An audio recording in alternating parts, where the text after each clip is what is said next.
Hello, ladies and gentlemen. Today we're back in War Thunder, and we are going to be focusing on the armoured vehicles of Japan. Yes, the Japanese, or the preliminary Japanese tech tree, has been released by Gaijin, and well, we have it in front of us. There's a lot of other topics I'm probably going to talk about over the next week when it comes to the update. It's probably going to be coming out soon, but I wanted to focus on this one just because it is the next big branch of War Thunder.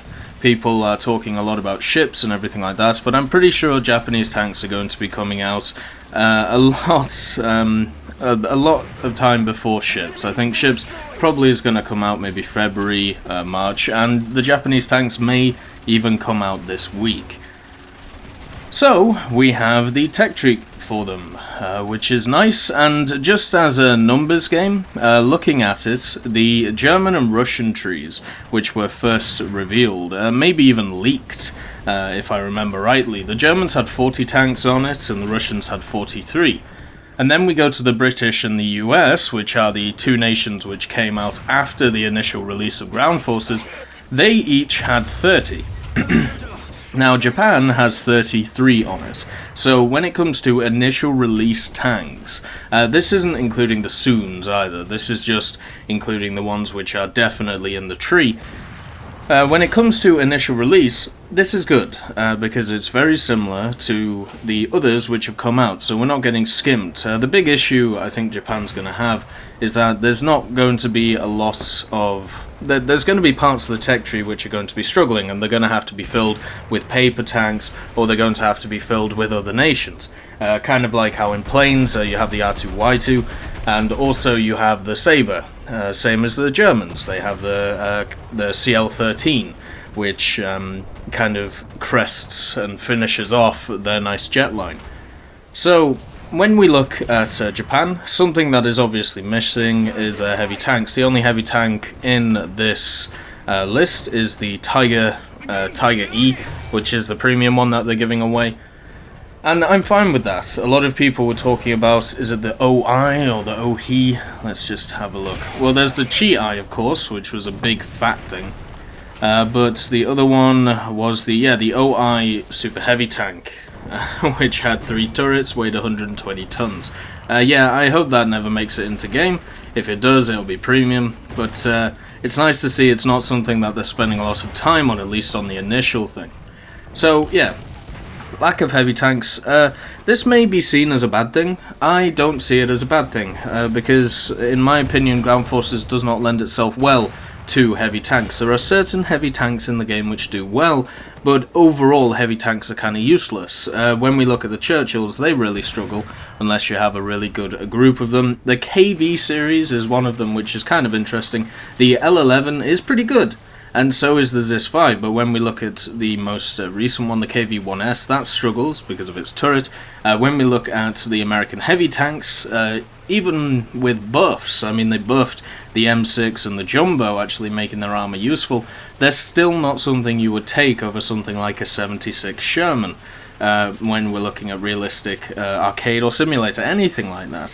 When we look at high tier, you hardly see any heavy tanks. Looking at the M103, looking at the mouse, I never see a mouse, and that's because of the amount of penetration most rounds do. So therefore, maneuverability and stuff like that is much more useful to you instead of just straight armor. Otherwise, we would see more heavy tanks roaming around. So I don't think Japan's gonna not be as good because it doesn't have any heavy tanks. Something that's to talk about though in that is the fact that they put the Tiger E in this initial tech tree, because it's obviously a premium tank, or at least I believe it to be a premium tank since they're giving it in a bundle. Maybe it's not, because when something I wanted to check out was if any of the other initial trees that they showed, did they have any premium tanks in their ranks, and I believe they don't. The only, having a look over them, I don't think there is a single premium tank in any of these tech trees, so that lends me to the idea that the heavy tank number 6, which is the Tiger E, and the other one, that they're giving away. Let's just check that one. The one with the 120 donk gun on it. Maybe they're not going to be premium. But that's just a little side note, you know. The Cheery 12cm. Maybe they're not going to be premium. Maybe they're just going to be tanks that you get in the tree, and that would be kind of annoying. Every pre-release bundle has given you premium tanks. They may have been added to this list just to kind of fill it out, just to make sure that it looks like it has a lot of vehicles. But there is some kind of interesting things. There's quite a few American tanks here. We have the M24 Chaffee, the M41 Bulldog, the M4A376 Jumbo, and the M42 Duster, and that's not including any of the stuff like the STA2, the STA1, the STB1 Type 74, stuff which is based on even the Type 61, stuff that's based on other nations, but is still Japanese. But these are straight out of the packet American tanks, which were used, I'm guessing, by the Japanese. So if they're in this list, I'm guessing they're going to be in the tree as well, because once again, looking at other trees that we have got, the initial tech trees, I can't find one tank which was premium in them. I've also only found one tank which isn't in the game, which they put into it, and that is the Elephant, which is basically just a Ferdinand, but still, that seems to be the only one that's missing. Maybe I'm missing another one. So, when we talk about this, when I said my initial thoughts, I said there's going to be a gap in the Japanese tree. It's going to be late tier 3, it's going to be tier 4, because that is the end of the war. That's where they weren't really producing tanks. It's the same issue that aircraft have. They've had to put in a bunch of aircraft which basically outperform, or there was only one or two of them made in the actual plane tree, so now they're going to have to do that in the tank tree. Now what I thought they would do is they would go down the line of stuff like the Hori, the Type 5, the Ferdinand cover with much more sloped armor. But instead they've just gone straight out and put a bunch of American tanks in. The Bulldog, the 76 Jumbo, and the M42 Duster, these all fit into that area of late tier 3, early tier 4, where the Japanese are going to be struggling. Same with the Tiger. The Tiger E is it's going to be 5.7 for the Japanese, so I'm guessing they're going to take out its APCR, because it's 6.0 for the Germans, and it has APCR. And the only real difference between the Tiger E and the Tiger H1 is slightly better armor on the Tiger E in certain places, but it also gets that APCR round. So maybe they're going to take away its APCR round, and its turret looks slightly different. I believe they had to add on extra stuff for its binoculars. So they're filling out that part of the tech tree around that 5.7 to 6.7 with Americans and Germans, and I'm fine with that. I knew this was going to happen. Because the Japanese don't have anything. When it comes to low tiers, when we look at the Ha-Go, the Ka-He, the Ka-Mi, the I-Go-Ko, they're going to be really fun Japanese little tanks. The Chiha, the Chihi, all this stuff, it's going to be fun to play them, but I knew there was going to be that hole, kind of like how there is for Britain around, the 5.7, 6.0 mark. They've tried to fix that with the FV4 002, but it's still not fixed. You don't have a good lineup at that BR. Another thing that I thought they would struggle with is AA, because whenever I played other games, whenever I researched this, the Japanese had okay AA, but it was all, produced around 39, 40, 41, even before that, and they never really went forward with this, because their core belief was that their aircraft could beat the enemy's aircraft. Therefore, AA would be kind of useless. So, when we look at the AA that they've given us, the Type 94, the Tar-C, and the So-Ki, these are not really going to be great aircraft, anti-aircraft guns, but they're alright at lower tiers. But they've had to add in the Duster, because they don't have a late tier AA. Now this is going to cause a lot of issues when we look at high tier, when you get into those Type 74 matches. Because when we look at other nations, you have the Gepard, you have the ridiculous Russian one, I can't remember its name, but you have the the Gatling gun for the Americans, you have the Falcon for the British, and now you don't have anything for the Japanese, and there's not even a Soon thing like there is for the ATGM for the Japanese. So it's going to be interesting how that's going to work out. And once again, there's a gap. There's a real issue for Britain. The big issue is that you have the Crusader AA Mark II, and then you have the Crusader AA Mark I. Now, the Mark I sits at around 5, which it's one Bofors. But it's supposed to kill planes, and it's not very good at killing planes around that BR because they are way too quickly. Unless they're coming straight for you, it's very hard to hit them. Also, it struggles with ammo. And with these 4 AA machines that Japanese have, I see the same issue. I see a real problem here. So hopefully they add some more in, maybe some just more trucks with larger guns, with high fire rates, stuff like that to kind of help out. But when you compare this lineup to something like a Wirbelwind, an Ostwind, a Kugel, oh, it gets blown out of the water. And, you know, it kind of should do. But still, it's a horrible comparison to make. So the strength of the Japanese is going to be its medium tanks, and it all depends on the BR. So when we go to the Igo-Ko, the Ko-I, the Chiha, the Chihi, stuff like that, Chiha Naval one, which is obviously the 12cm one, they're going to be quite fun Tier 1, Tier 2 vehicles. You know, they're going to have rounds which don't pen that much, but they're going to leave quite a large mark on the inside of your tank when they do pen, and at that BR there isn't a lot of armor. So I think they're going to be quite effective. But then we go into the Chi-Nu, the Chiha, and the Cheeto. These are going to be land whales, maybe not the Chiha. The Chiha may be basically exactly like the Chiha Naval. It's just got a smaller gun. It'll still be effective. So let's focus on the Chi-Nu and the Cheeto. Now these are going to probably be your Tier 3 vehicles, around your 4 to 5 BR, probably more around 5, just because of their guns. But they're going to be big, they're going to have no armor, and they're going to struggle. Unless they have insane guns, it's going to be very hard to use these against the existing 76 Shermans, the Panzer IVs that we have, the T-34s. I mean, don't even ask me about how they're going to deal with T-34s. And then with the British, I mean, it's a nicer matchup, I'll say, but still you have to deal with the Comet. So, hopefully their guns are very good. Otherwise they're going to struggle. Then you have the 76 Jumbo, solid tank. If it's at the same BR as the one for the Americans, then yeah, it may struggle a little bit, just because its armor doesn't really stack up, but solid tank. And then we get into the bread and butter. So, the bread and butter. The STA-1, the STA-2, the Cheery, the Type 61, the STB-1, and the Type 74. So this is your Tier 4, Tier 5 tanks. The STA-1, the STA-2, and the Type 61 are going to be as good as the American tanks, maybe slightly worse. They're basically tanks which were modelled after the patterns. If you look at their turrets, if you look at their gun, it's very, very similar.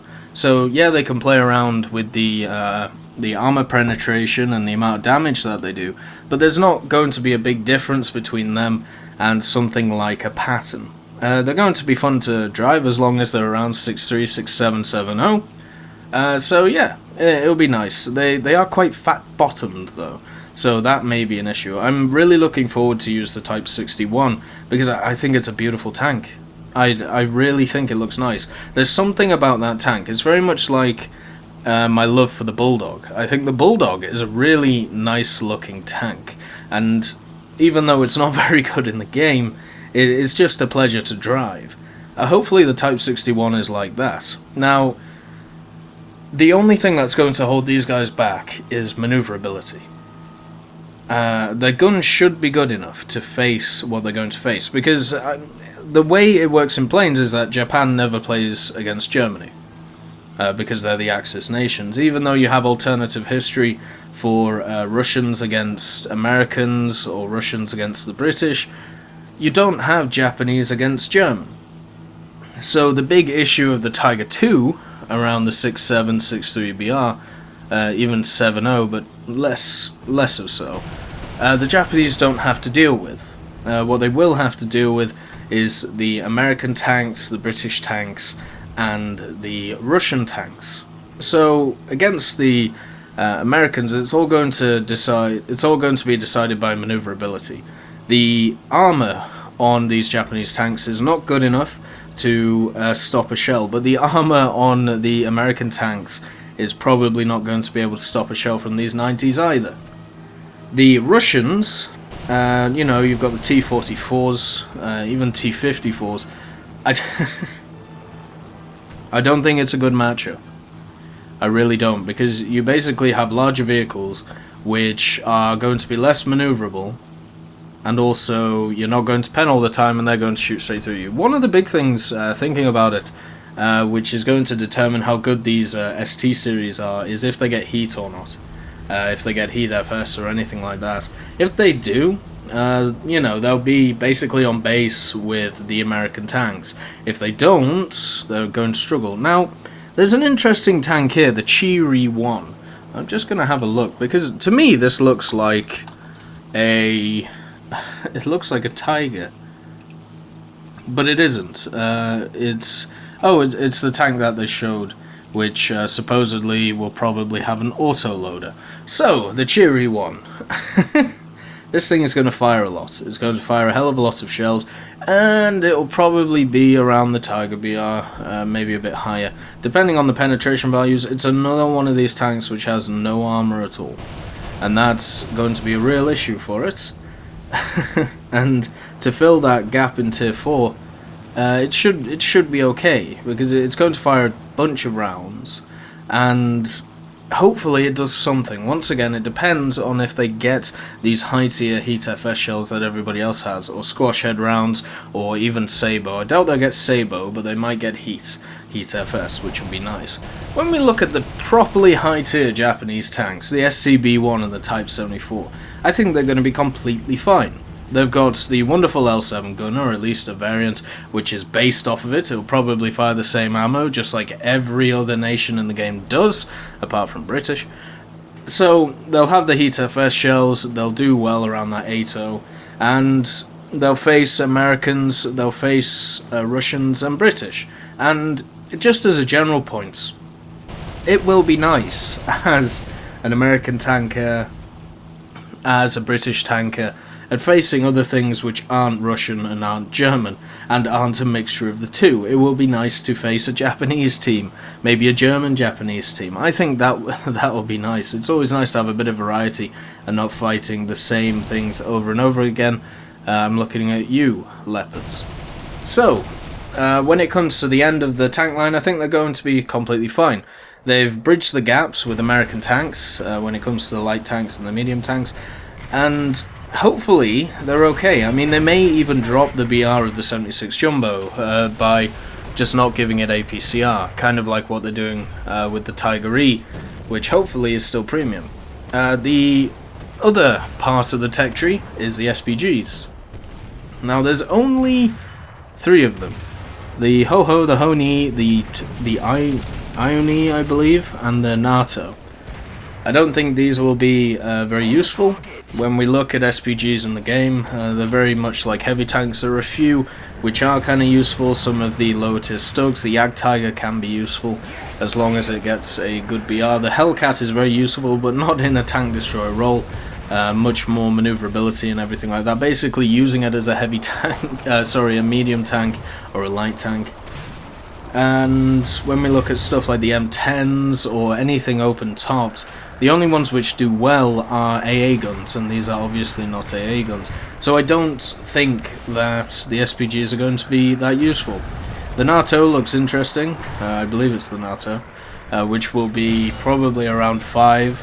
I mean, who knows? And now we have an 88mm at around 3 for the Germans. These things could go anywhere. So, general thoughts on the armoured vehicles of Japan. Oh, I forgot to talk about one thing. The Type 60 SPRR is a really fascinating machine, and I believe it's going to be very much like the ASUs. Not very useful, but going to have some interesting moments. It'll be interesting to see the BR of this, because it's one of those things that could go either way. It could go low tier, because it's another one of those things that doesn't have a lot of armor, so it could go low tier, it could go high tier. It'll probably be around maybe 6'3", 6'7", or something. But, you know, it'll be one of those fun things to drive, just like the ASUs. Not very useful, but interesting, which is something that you should go for in War Thunder, not just to be the best. Otherwise, why would anyone play British tanks?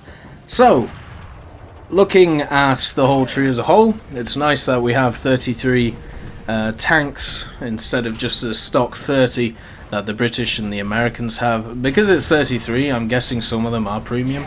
As I said, I think it will be a travesty if the American tanks in the tech tree that we see right now will be, if they are premium, because that means that that gap still exists. That gap between late tier 3, early tier 4, it needs to be addressed, and if it's not addressed with those American tanks, then maybe it's addressed with something else down the line, but people will hit a brick wall and you'll see a lot of complaining about it.